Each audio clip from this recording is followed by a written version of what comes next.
ቤብ ዛሬ ማለት ነው አንድ ቃል ብቻ በመጠቀም እኔን ካበሳጨኝ የፈለከውን ነገር እቀጣል የፈለከውን አረጋለሁ። አንድ ቃል ብቻ በመጠቀም አዎ አንድ ቃል ብቻ በመጠቀም እሺ። በጣም ታስጠያለሽ። ሁለት ነው ይሄ፣ አንድ ነው ያልኩት።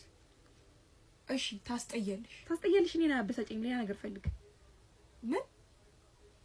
አንድ ቃል ብቻ በመጠቀም እኔን አበሳጨኝ ነው የፈለከውን አረጋለሁ አልኩክ። አንድ ቃል ምን?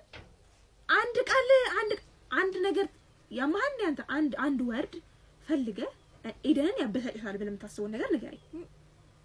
ምን ሰውዬ ጤነኛ አይደለም እንዴ? ልታሳብረኝ ነው እንዴ? አንድ ቃል በመጠቀም አበሳጨኝ እኮ ነው ያልኩህ። ሌላ ነገር ይሄን የሴት ስም ብጠይቅ ኖሮ ማለት ነው ሰላም፣ ቤቲ፣ መክሊት ማአት ነገር ጠርተልኝ ነበር። ምን ያሳብደኝ? ለምን ነው ቁናሳ የምትሆነው? ወይ ስልኩን እንድዘጋልህ ፈልገህ ነው? ወይ ስልኩን ልዝጋው? ካንተ ጋር ማውራት የለብንም ጭራሹ። ምን ይመላጣልሽ? ሁለተኛ እና ደውልልኝ ነው ማለት ነው።